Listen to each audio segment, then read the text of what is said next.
What is up, YouTube? Hope you guys having a wonderful day.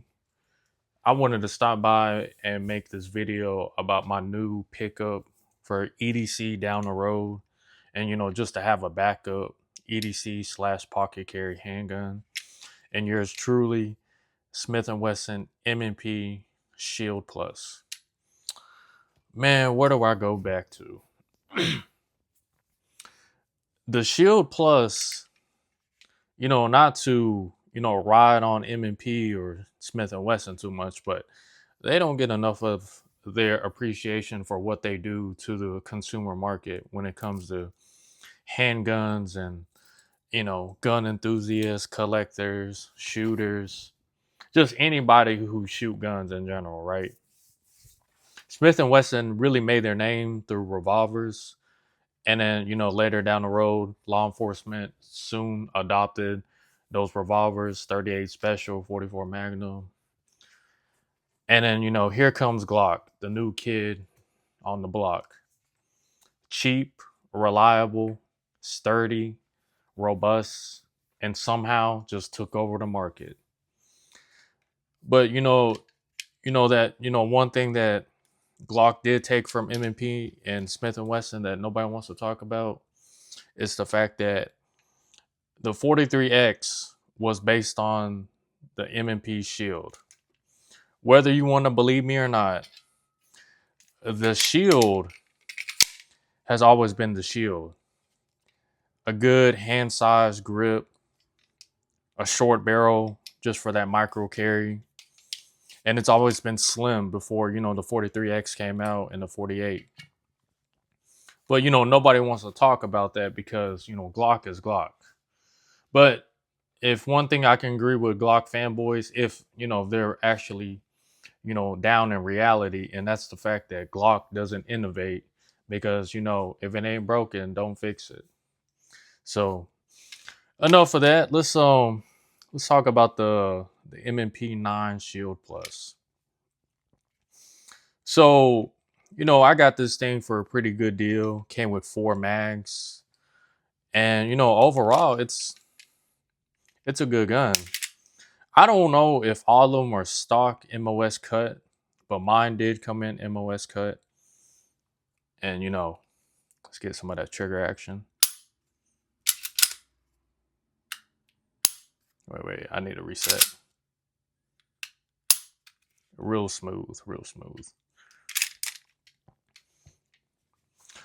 Yeah, slim frame, nice textured grip.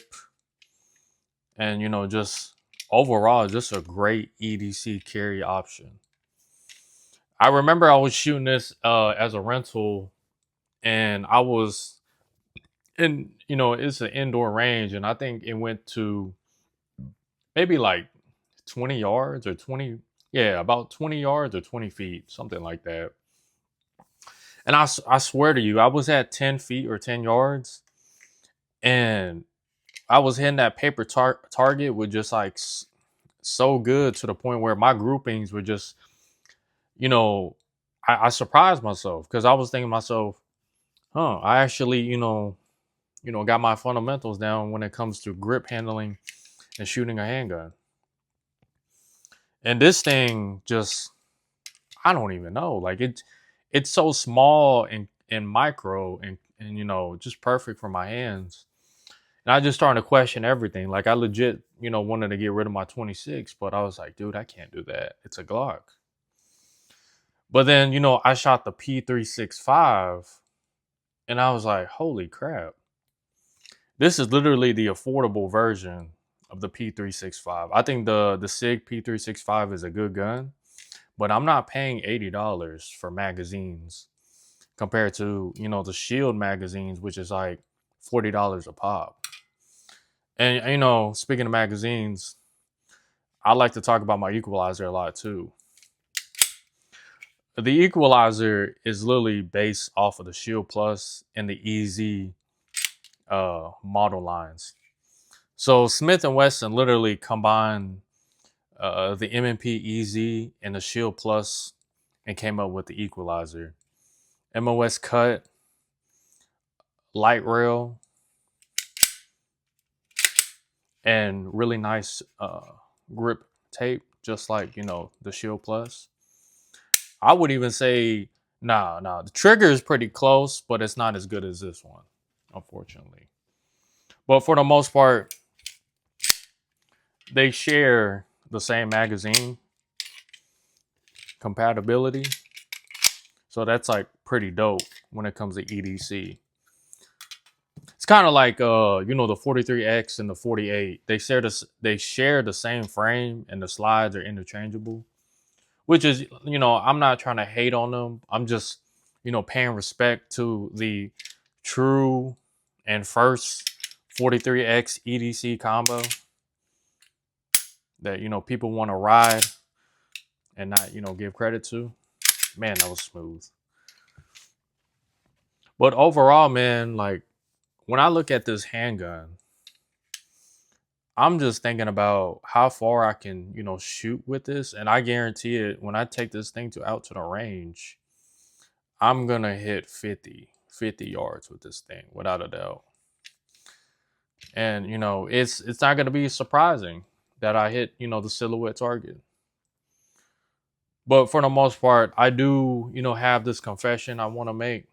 I regret not buying this as my first handgun. Not the Shield Plus, but the original Shield. I mentioned this before.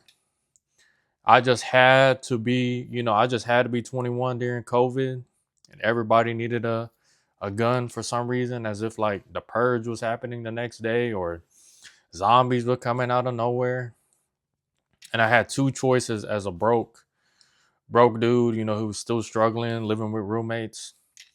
That was either the original Shield or a Smith & Wesson SD9 VE. I chose the VE because of the aesthetic look to it, but I should have chose the Shield because, you know, I did fall for that trick where a shorter barrel means higher recoil, but that's not always with every gun. Now, when you talk about velocity, that's a different story.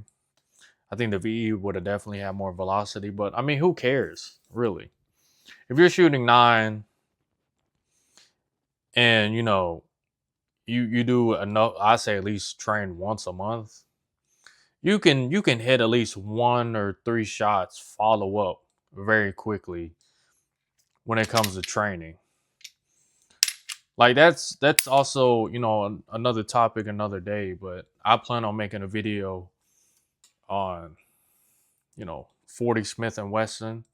Shout out to, you know, Smith & Wesson 40 cal.